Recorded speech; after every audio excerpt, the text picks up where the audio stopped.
Elle me suit à chaque voyage loin d'ici. Elle est ma Lady Melody.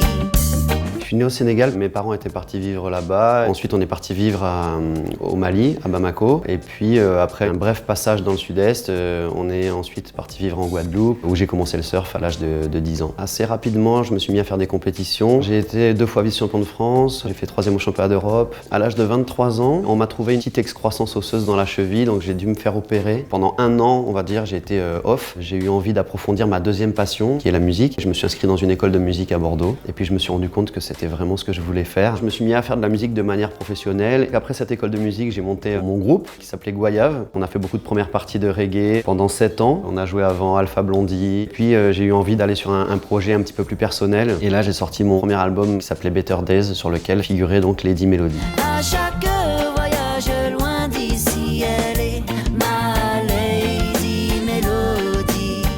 J'étais même pas sûr de la mettre sur mon album à l'époque. J'ai composé cette chanson Lady Melody dans ma chambre, un peu comme une berceuse, inspirée par des groupes comme Sublime ou des artistes comme Ben Harper. Et puis c'est Lady Melody qui m'a fait connaître du public. Donc quoi, on calcule pas les choses. Voilà, moi j'ai juste écrit une chanson parmi tant d'autres. Et puis voilà, ensuite ça m'a échappé complètement, ce succès, c'était assez incroyable à vivre. J'ai vécu cette médiatisation très forte et je crois que je l'ai vécu le plus simplement du monde. J'ai eu la chance d'être bien entouré, d'avoir une famille avec les pieds sur terre. Après moi, je fais pas de la musique en essayant de plaire à tout prix aux radios. Justement, l'idée c'est de faire une musique qui d'abord me plaît à moi vraiment, être satisfait artistiquement. Et je crois surtout qu'en fait, j'ai compris qu'en français, je pourrais dire les choses d'une manière beaucoup plus profonde qu'en anglais. Et ça m'a permis d'avoir un 2e single à la radio après Lady Melody.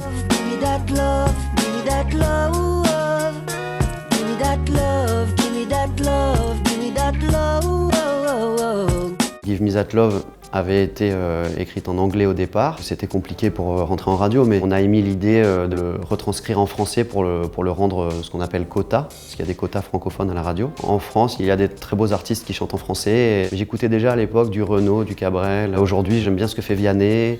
J'ai toujours aimé ce que fait Tété, Ben Oncle Soul. Ce qui fait, je crois, un tube, c'est la qualité de la chanson, mais c'est aussi l'exposition dont elle va bénéficier. Ce qui est difficile, c'est de se faire une place dans les médias, en fait, parce que c'est quelque chose qu'on maîtrise pas, nous les artistes. Une sortie d'album en indépendant me correspond mieux, je crois. Là, j'ai eu envie de m'auto-produire, donc de sortir d'abord Carnet de route en 2013, puis cet album qui arrive maintenant au large des villes. Il s'est passé 6 ans entre le précédent et cet album qui arrive. Je parle beaucoup d'écologie dans cet album, parce que ça me tient vraiment à cœur aussi. Moi, mon truc, c'est d'être dans les vagues, alors je me sens légitime de parler de la pollution marine, par exemple, comme les rappeurs peuvent parler des problèmes de la rue, de manière très légitime. L'importance que j'accorde au sens des textes, elle vient aussi sans doute de la paternité. C'est quelque chose de très puissant et on ne regarde pas le monde de la même manière. Maintenant que je suis père, j'ai envie de laisser un message à mon fils. J'ai toujours fait de la musique avec le cœur, donc j'ai pas envie de sortir un album pour sortir un album. J'ai envie de pouvoir être fier. Et la musique, c'était le moyen d'expression que j'ai trouvé